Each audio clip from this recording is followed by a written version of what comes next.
Welcome one and all to the Crosstown Craze, the big race where drivers from all across the city compete for the chance to be crowned the racing champion and enter the winner's circle.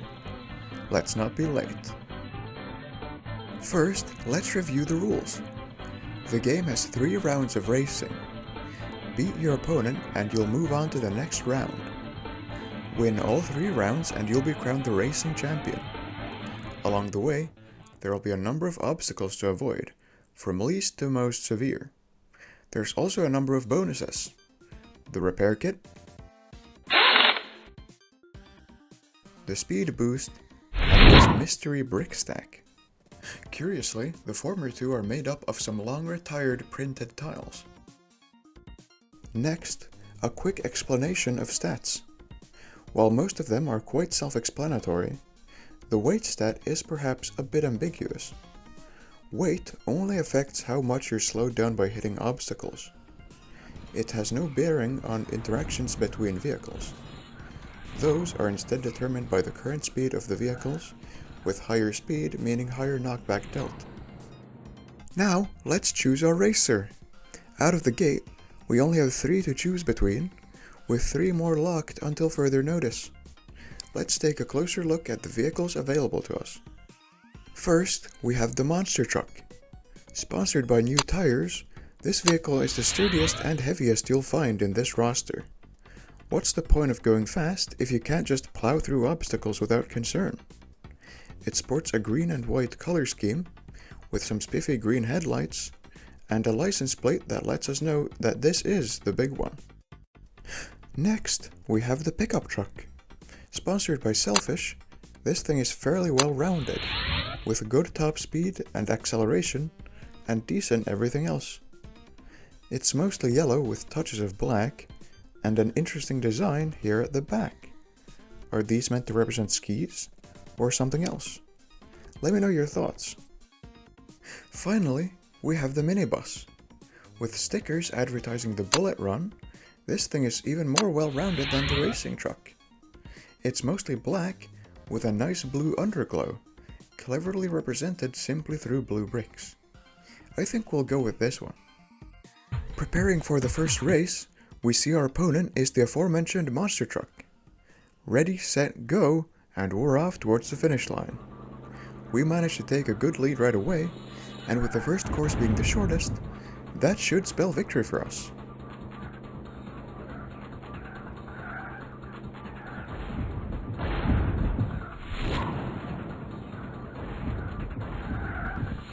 We even managed to snag this mystery brick stack before crossing the finish line, well ahead of our opponent.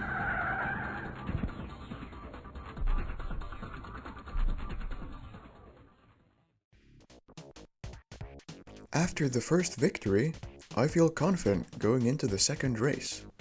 My opponent this time is the buggy. Sponsored by Kyoto's engine and gearbox, this thing is equipped with top-shelf maneuverability, but it's quite light and fragile. It sports a blue and black color scheme with a nice yellow stripe at the bottom. Towards the back, we see the metallic air scoop and twin exhausts. It's also home to this black 4x3 open wedge, which makes its first appearance here, as well as these blue mudguards with flared wings, which are rare. Let's see if we can't beat it. This track introduces the repair kits mentioned at the start. And it's a good thing, since this track is longer and more difficult than the last.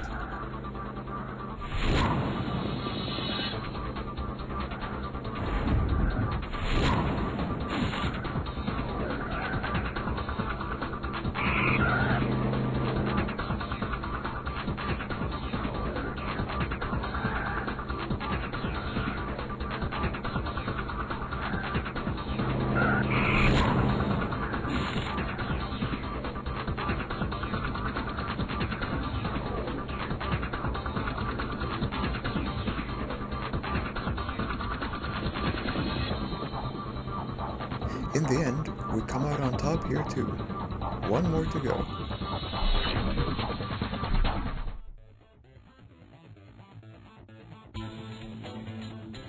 It's the final round. Our opponent is none other than the Hot Rod. While it looks purple in game, It's actually just dark bluish grey. It follows the same design as other hot rods of this theme, being the third of its kind. While it lacks an official stat list, I've come to this conclusion through lots of testing. Fairly lackluster, it's slow, sluggish, and fragile, but it does well in weight and maneuverability, two things that come in handy on this long and treacherous course. This last race is going to be less against the hot rod and more against the track itself. Armed with this knowledge, we're ready to put the pedal to the metal and win the race. Taking the lead is easy, now we just can't get too comfortable.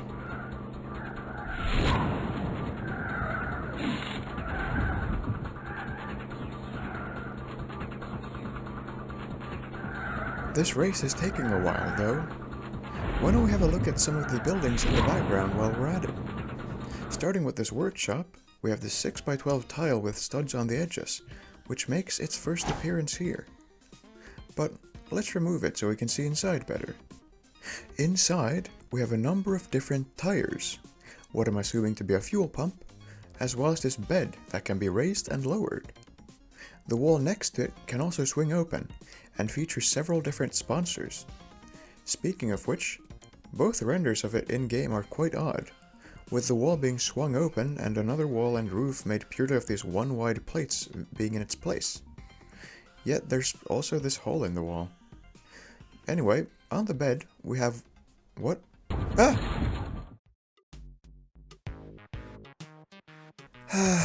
Well, at least the workshop just became available.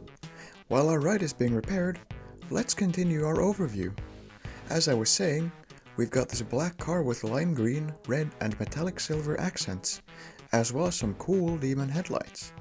Thankfully, the driver is kind enough to offer us a ride through town to pick up replacement parts.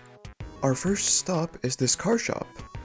On the right, we have a display window for speed parts, advertising their super fast spoiler and hood, as well as their turbo kit wheel rims. Don't mind if I do. On the left, we have this car display, currently taken up by this stylish black and yellow striped car. Although any car can go here. Well, almost any. Viewing it from behind, we see this diagnostic of the car.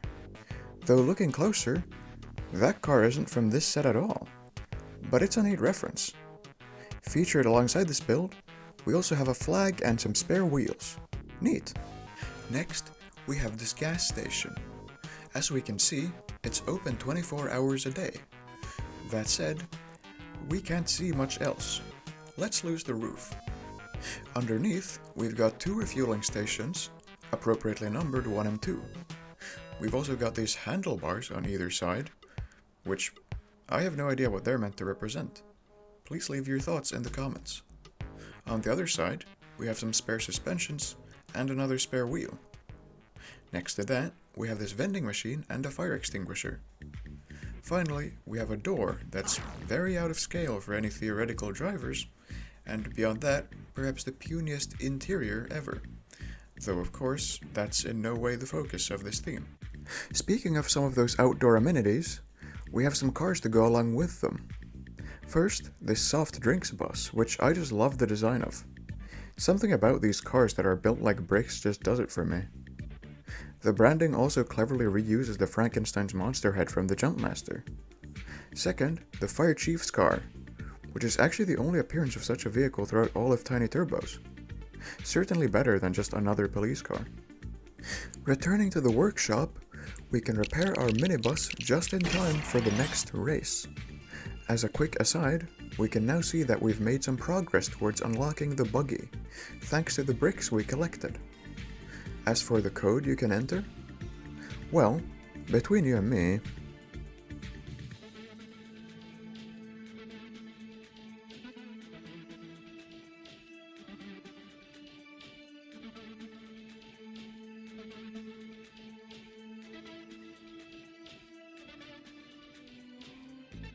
lining up at the start alongside me is the limousine.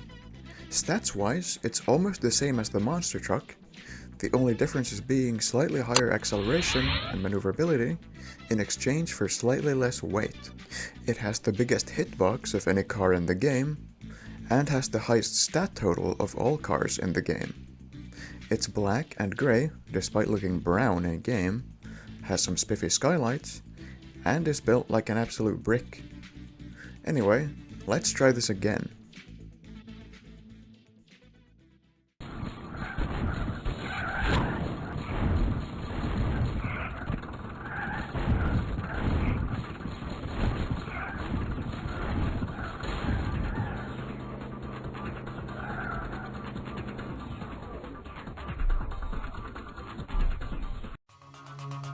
Rolling on to the second race again, we see the sports car. Sponsored by One Turbo, this Red Devil seems unsure about where this A sticker on the front goes. Making it a stamp, while gross, is more game accurate, so that's what we'll go with. This thing is equal to the blue buggy in terms of its perfect maneuverability and low health, but this thing also has maximum top speed and acceleration. That's starting to sound almost too good. Fortunately, it's held back by its rock-bottom weight stat. It's so light that it's prone to getting ping-ponged between obstacles, and the low health stat doesn't help. If you were paying attention to the last round, you'll know what I'm about to try.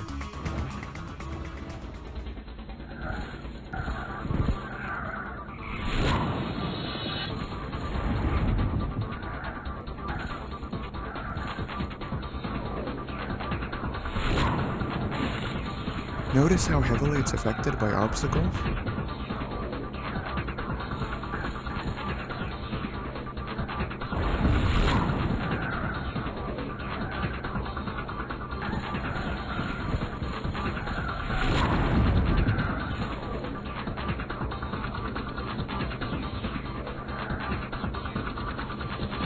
This race is by far the closest we've had, coming down to the wire at the end. Going into the final race again, I know I have to be careful more than anything. If I can eliminate the hot rod, I can take my sweet time driving carefully to the finish line.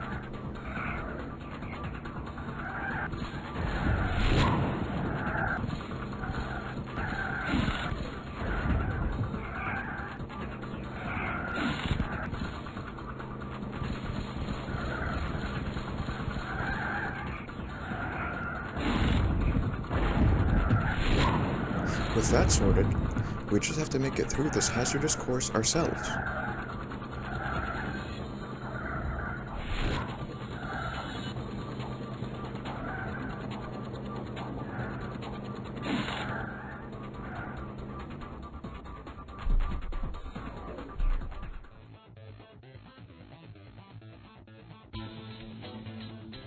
And with that, we have finally claimed the championship and entered the winner's circle. Meanwhile, our unfortunate victims have to be driven away. Oh, speaking of which, there's still a few things to look at. First, these two flatbed trucks for transporting cars. Set 8495 came with this smaller blue one, which happens to sport this set exclusive blue windshield, as well as these chrome silver elbow macaroni pieces, which make their final appearance with this set. The trailer has space for one vehicle, as well as two wheels back here. Included with it is also this road sign and traffic lights side build. With set 8154, we have this far more impressive model, comfortably housing two cars or one particularly long car. In fact, this may just be the largest Tiny Turbo's vehicle, trailer included. The Bullet Run set does offer some tight competition, but I don't own it, and thus can't confirm.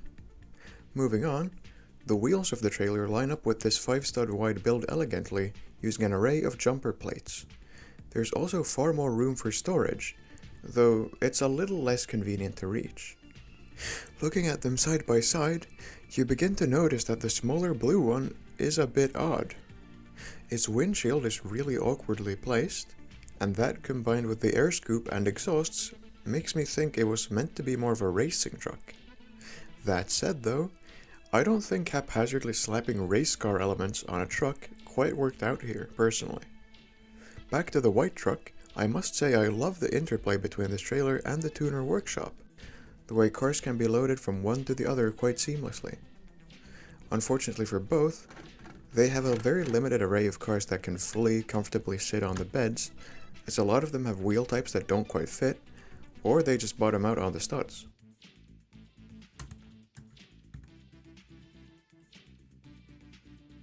Speaking of which, we have this grey and orange model which didn't really fit anywhere else. However, it does come with a bit of an instruction error, or two even. Some of its stickers are absent in the overview images of the instructions. I like this car though, it's very low profile, like the red sports car. Finally, this blue car, which, despite showing up in the menu screen, isn't actually a participant in the races. Still, it's got a neat design with this white stripe livery, side exhausts, and this rare blue modified plate with Racer's car grille. And with that, we've covered everything important, but there's a few things left. I'll save those for a future episode, so as to not bog this video down with more stuff that doesn't really cleanly fit in. Thanks for watching all the way, see you in the next video.